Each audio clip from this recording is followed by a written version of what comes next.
Well, hey, everybody. Welcome to the fourth and final episode in our podcast series on Me Time. This is the book launch for the Me Time book, and it's been an absolute pleasure being here with you guys. We are, like I said, we're in the fourth and final episode of this book launch, and it has been, my goodness, super fun. And if you're listening to this particular episode today, you need to go back and listen to all the other ones as well. But hang around here today because the speaker that we've got joining us today is phenomenal. So let me tell you a little bit about me. I'm your host today. My name's Tracy Wilson. I'm a podcaster, best-selling author, coach, and mentor, and I'm absolutely thrilled to be here and joined by Marg Booth and Finnen, who are the founders of the 5 Minutes for Me app and the writers or the authors of Me Time. And along with them, they have had over 30 different contributors to this amazing book, one of which is the one and only Dr Cindi AcKrill. And she's a leader in the field of stress mastery and an expert in connections between lifestyle choices, performance capabilities, leadership effectiveness, health, and happiness. And today we're going to be talking all about wellness. She's a physician trained in neuroscience, wellness, and leadership coaching. She's going to bring her unique way of and holistic approach to what it truly means to thrive. So I think this is going to be a very, very exciting episode that for those of you that really want to truly build a life that has thrivability in it, today is the show that you need to listen to. So welcome to the show. Welcome to being a panel on the Me Time podcast, and welcome to both Lauren and Marg. Great to see your lovely faces here again, and fantastic to have this conversation around wellness. Welcome, Cindi. Thank you very much. Happy to be here. I like your new word, thrivability. There you go. Well, yeah, it's probably, we can make these things up if we want to, right? It's a brand new word. You can take that and use it. You totally can.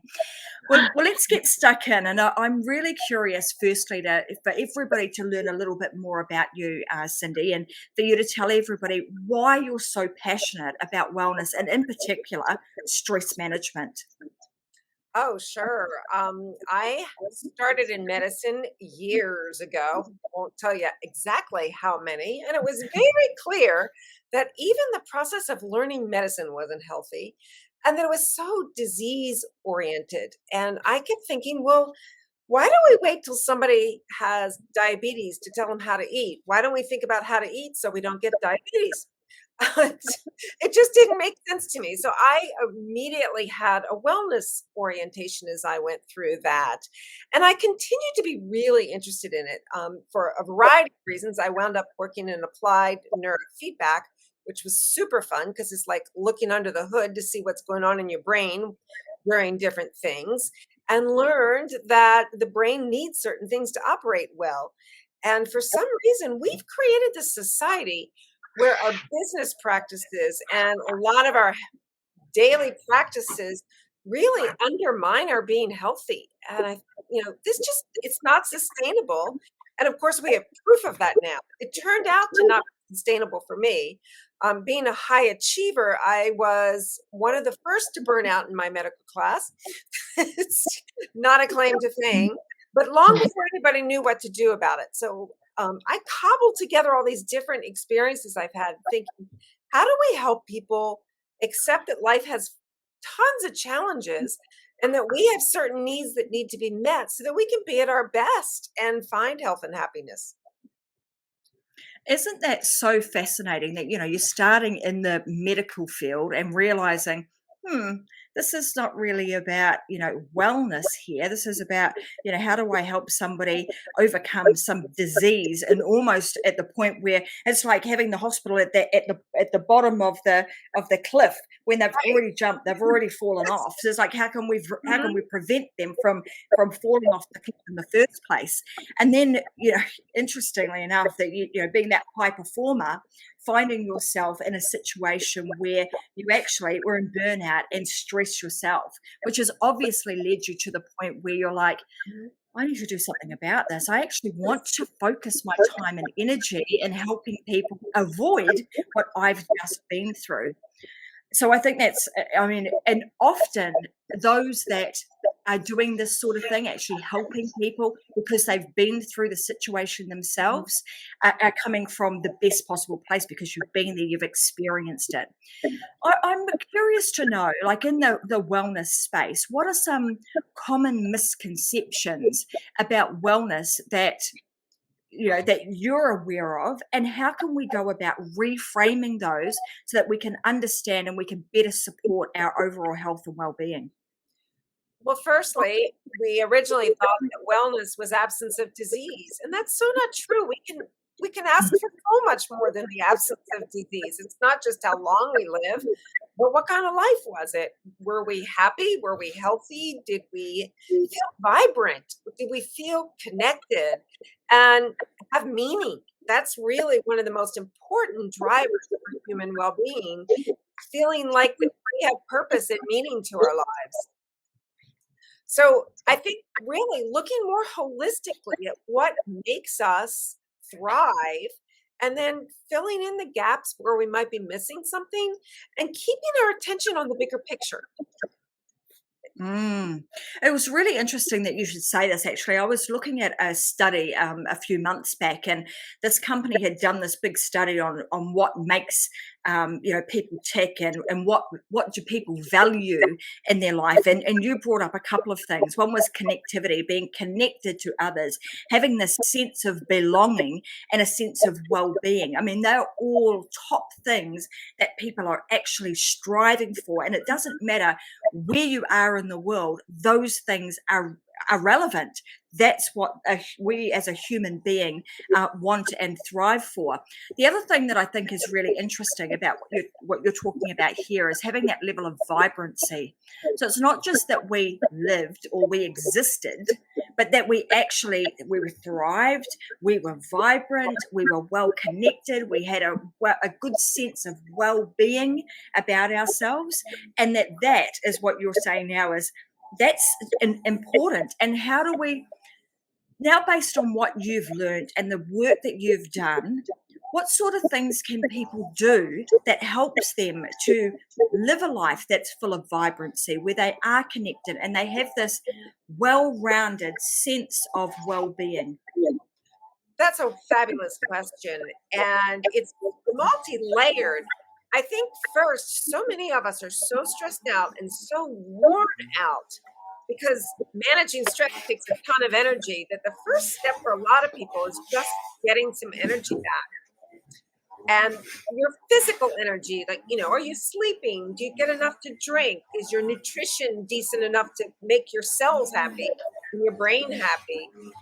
And then your mental well-being. Do you get enough rest? Do you get enough challenge and time away from challenge? Your emotional well-being and energy.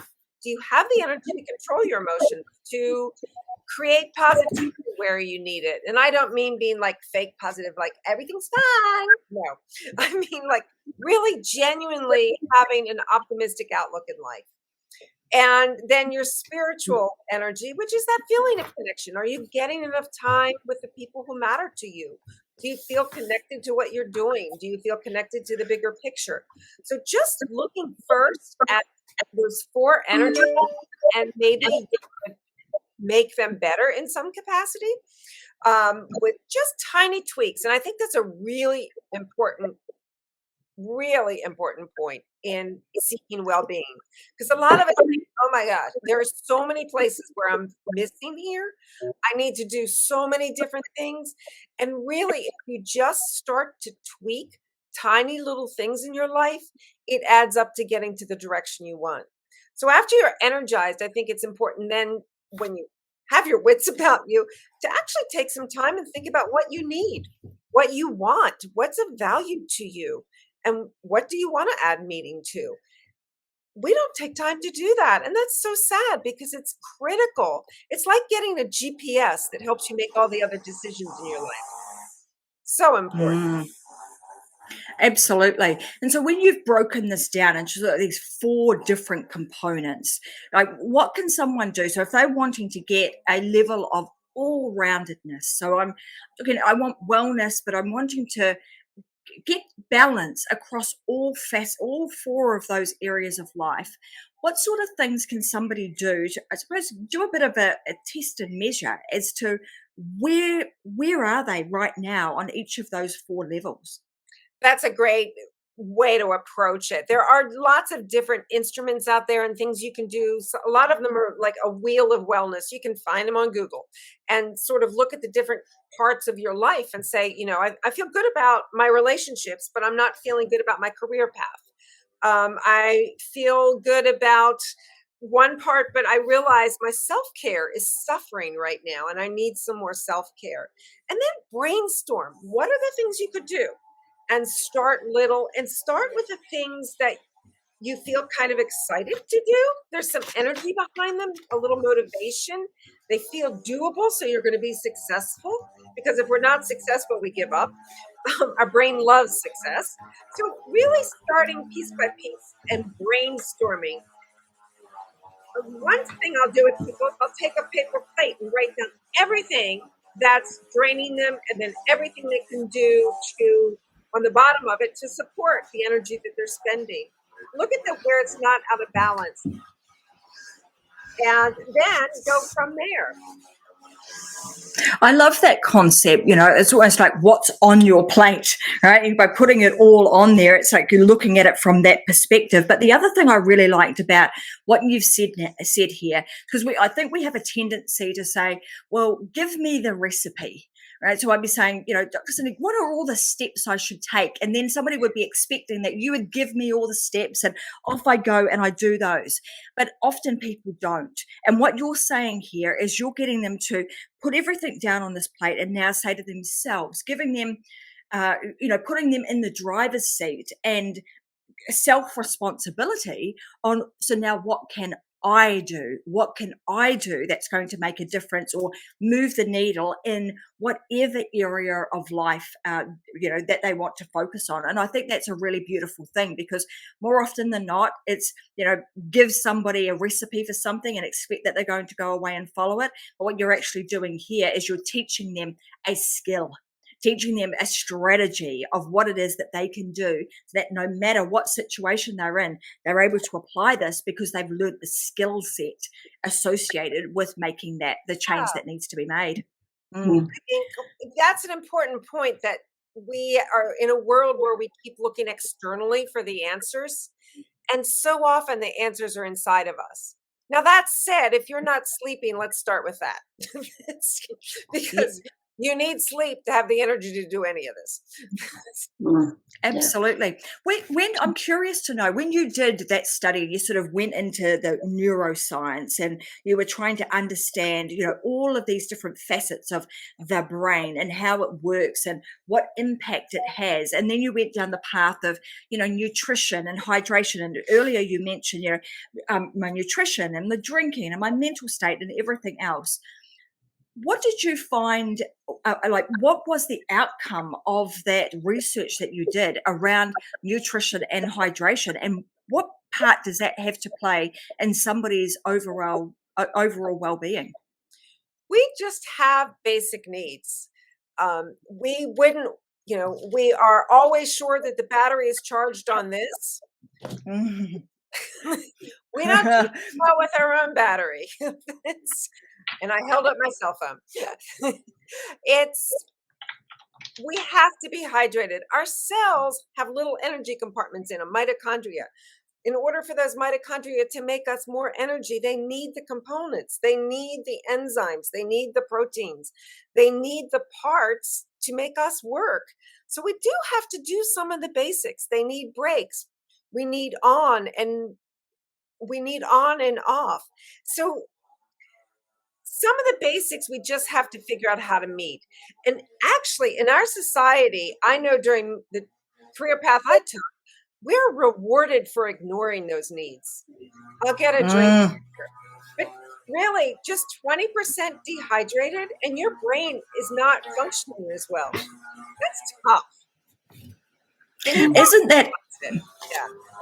I mean, isn't that interesting that you should point out that the way that we have almost been programmed and been rewarded for is to deplete ourselves? Is just say, no, I won't. I mean, there's that whole thing of standing around the water fountain at your office. I mean, there's a negative story or connotation around that. But in fact, we want to be encouraging people to drink more, eat the right foods, get the exercise that they need, move, because we've now become, and I can put my hand up and say, often you're sat in a chair, you become sedentary, and without that movement, our body cannot rejuvenate. It can't, and without the sleep, you can't repair the cells that you need to repair, like your mitochondria, and making sure that you're able to perform at your highest level. And when we think about the fact that our body is made up with mostly water, why would you deplete yourself of the one thing that you need the most? It seems a little crazy, doesn't it? It is. And we lose our sense of thirst as we get older. So it gets easier to get dehydrated. But we're still basically the same 2-year-old that we were. We still have the same needs. And we would never not make sure our 2-year-old gets hydrated and decent nutrition and the rest that they need. But we don't do it for ourselves, and our cells have the same needs. We actually learn like a 2-year-old. We learn through movement. So why we think we can do all of our learning in front of a textbook, which is now digital, it's tough. We need to do stuff in action to make it ours. Absolutely. I want to. Sorry, go ahead, Marg. I know you wanted to jump in there. Sorry, I was just Go for it. As Cindy was speaking, I was just saying, I think we are just all so busy in our life, and so often we don't take the time to just reassess our lives. And like, if you were to ask somebody, generally people know what they don't want in life, but like, when do we really just sit down and spend that time to say what I do want in life, and to be able to take those actionable steps from there to make it happen? And there's just so much confusion, I think, brought on by so much of the stress that we all have in our daily lives, that we lack that clarity now around what is good for us, and actually going out and doing that. So So many of my clients are so overwhelmed that they've lost that feeling. And one of the best things we do is put a me time meeting on their calendar. You can call it whatever you want. If you're a big organization and you need to make it look very official, call it whatever you want. But if you don't take time to strategize, you just can't keep it up. Absolutely. And this is probably a great time. I want to switch gears a little bit, because, your specialty is around stress management. So let's talk a little bit about that, because I think in the world that we're in right now, it's almost as if people have become almost, I'm going to say, not immune, but we've become so accustomed to being stressed all the time that people don't even, they've forgotten, they don't even recognize stress anymore. So I want to talk a little bit about that, and how do you recognize it, but also what are the impacts on somebody's health and well-being when you are constantly in a state of, stress? Not good. In fact, about 70 to 90% of doctors' visits have something to do with stress, either causing a disease or exacerbating the symptoms of one that you were genetically programmed for. It robs us of our energy, our focus, our ability to be present with the people that we love. It makes us far less productive, only we don't realize it, because one of the things that happens in stress that we're hardwired for is when we're stressed, the blood flow to our frontal lobe, the smarter part of our brain, is taken down to our legs because it's wired for us to run from danger. So when we're chronically stressed, we don't even know we're not doing our best. There is a difference in the kinds of stress. Acute stress is that, you're driving to work, you're thinking about what you're going to do there, a car cuts you off, and all of a sudden you're in the other lane and your heart's pounding and you're breathing really shallow, totally forgotten what you were thinking about. You don't even know how you got there. You can't even say yikes yet because you are perfectly hardwired to survive that danger. Your brain said, ruh-roh, let's stop sleeping, let's take our hands, pull the wheel, and go over here.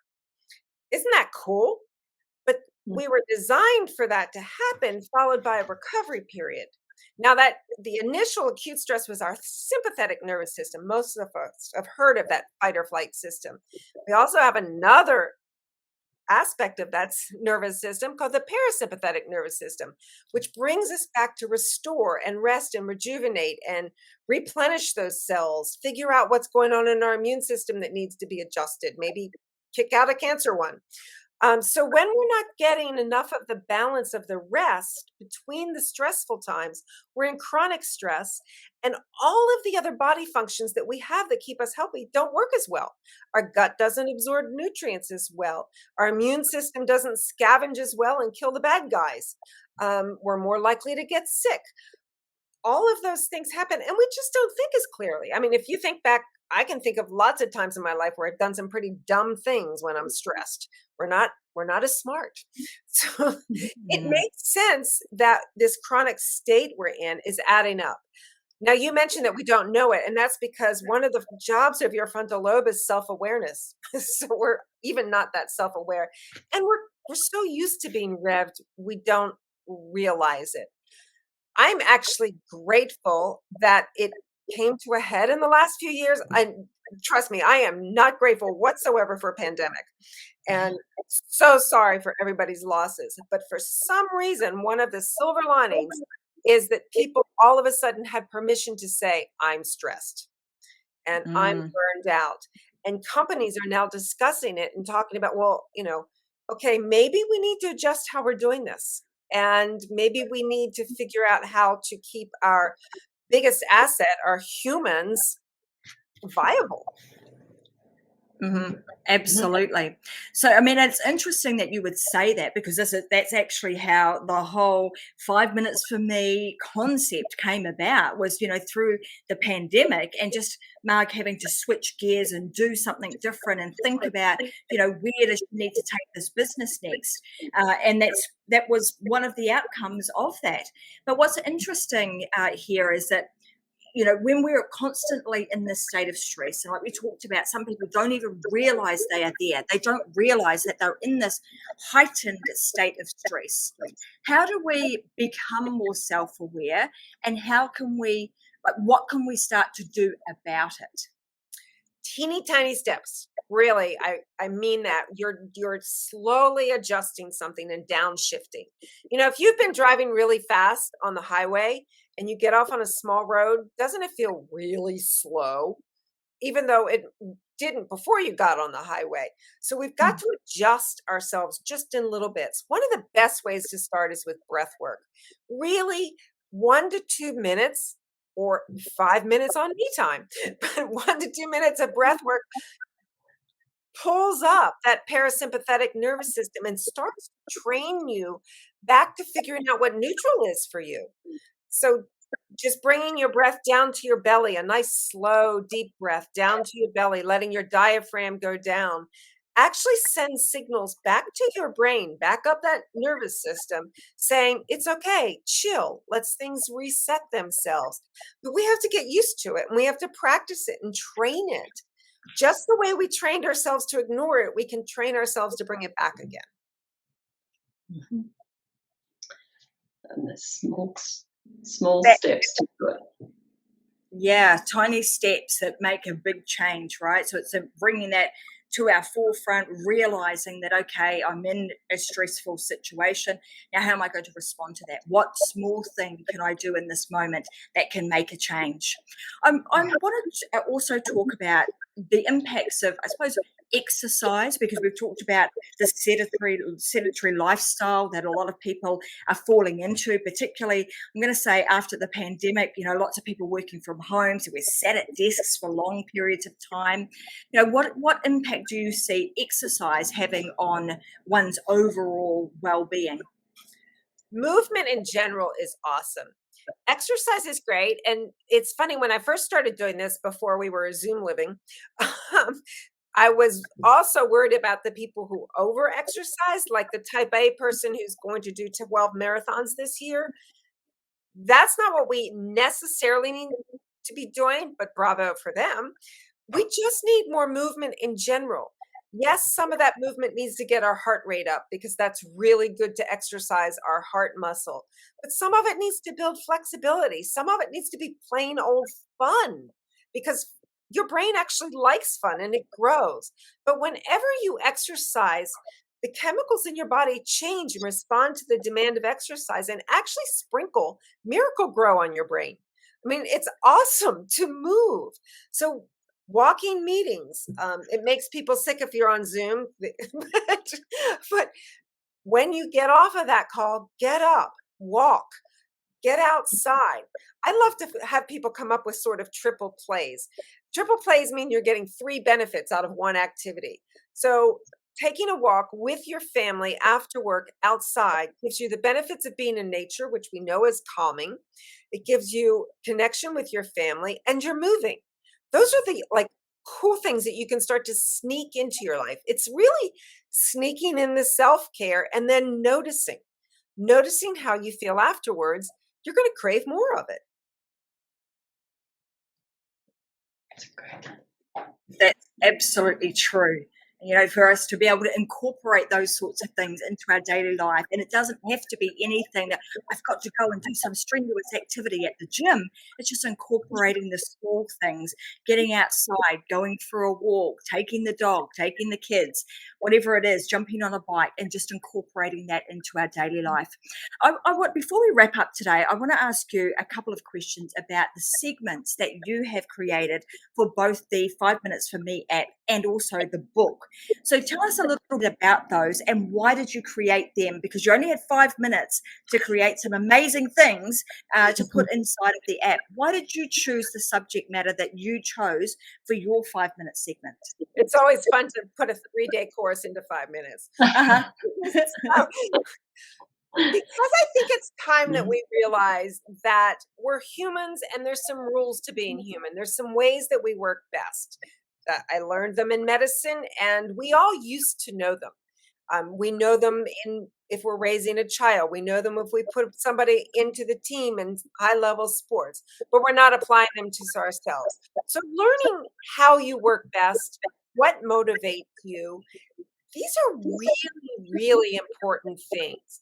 Having a tool to de-stress in the moment, having breath work, or many of the other tools that are on Me Time, finding one that works for you and practicing it gives your brain this little out saying, ooh, I get that. Yay, thanks. I get to reset. I get to pull some nutrients up, make some new neurotransmitters, and start again. Just understanding what it is that drives you and playing with it. Just noticing and playing. Have an attitude of curiosity. I think when we're overwhelmed, we forget that we have these incredible minds that can be curious and explore.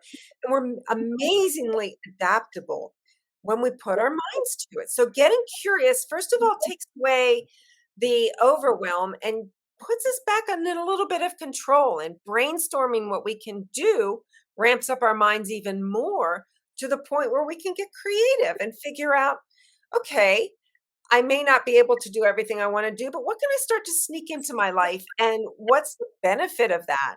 And then celebrate the benefit of that. Because when you make a little change, celebrate it.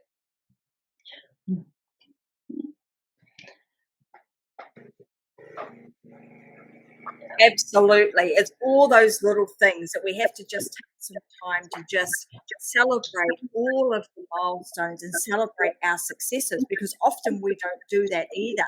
And when you get an opportunity to do that, it brings that stress level down, right? It It gives you an does. opportunity to say, hey, I've done something great. Shifts you into a state of joyfulness where you're no longer in that state of overwhelm and stress.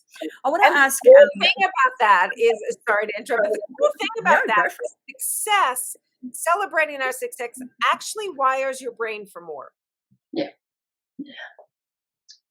And it's a really cool thing. That, isn't it? But it's not. It's a very cool thing that you're able, that when our brains are wired for success. So the more success we can have, and we talked about this a little bit earlier in one of the segments around productivity, is just having a checklist and feeling as if I'm making progress. I'm actually doing something here, and I'm feeling good about ourselves. And that brings those, increases the endorphins. We feel better about ourselves, and it provides us with some level of momentum.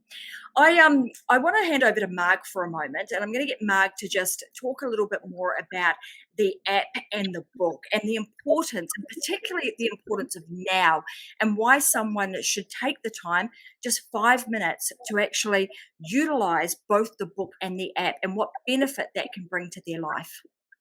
Yeah, sure. So the name of this, both the app and the book, certainly did not come by accident. After the chaos of COVID and affecting every single person around the world, I identified in my speaker bureau business that when all that basically fell over overnight, there was stress. We all know it was compounded so much more, and the only inquiries that we had from many organizations were around, people having to look after themselves and better their wellness, and how do they deal with all the stress of life, of working from home and just being thrown into these things that we didn't know about beforehand. And I always say that, I'm a very firm believer that out of everything bad comes something good. And for me personally, it would have been, I would never have gone down this path had I happily been living my life beforehand. But the stress and the impact of COVID was, okay, well, let's do something with this. We have all this incredible talent here. How can we help people more and effectively in a short time frame? Because I was very much of the opinion right at the outset, why do we have to stress everybody even more? We're already under this, we're inundated with this tumultuous stress now. Why can't we help ourselves in wellness in a short time frame without having to spend 30 or 60 minutes on anything else in the day? But 5 minutes is achievable.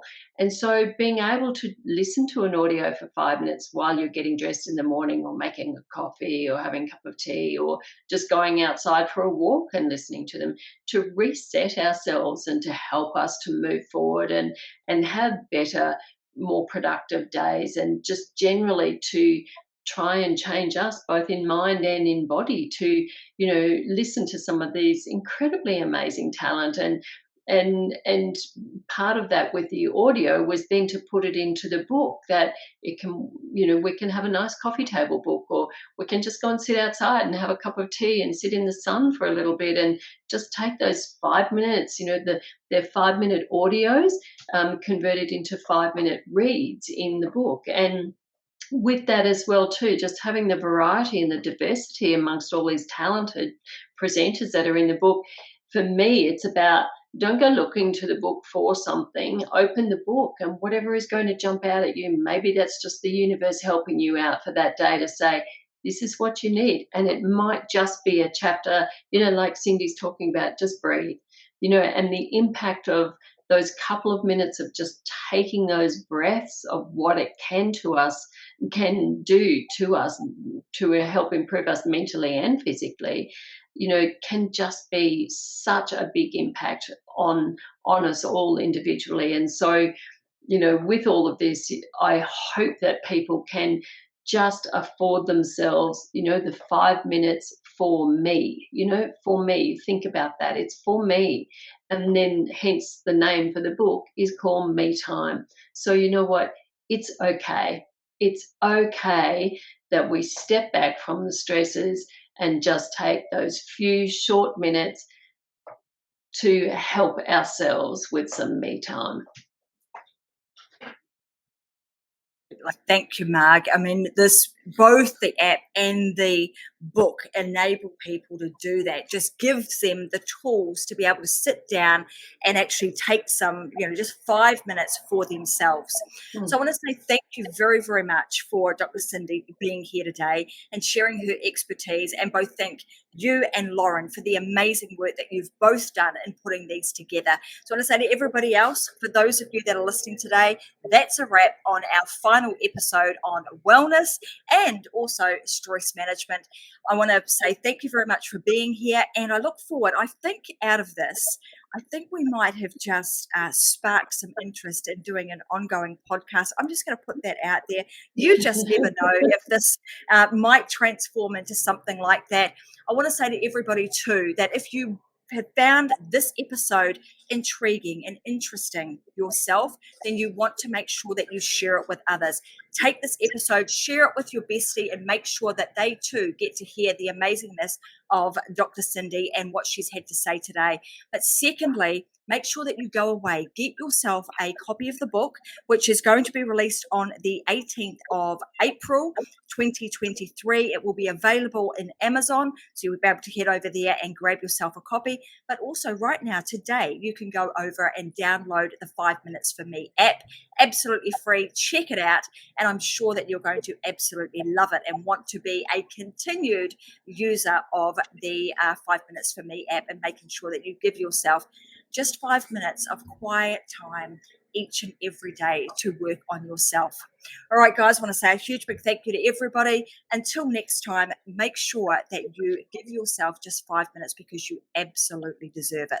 Thanks, everybody. Bye for now.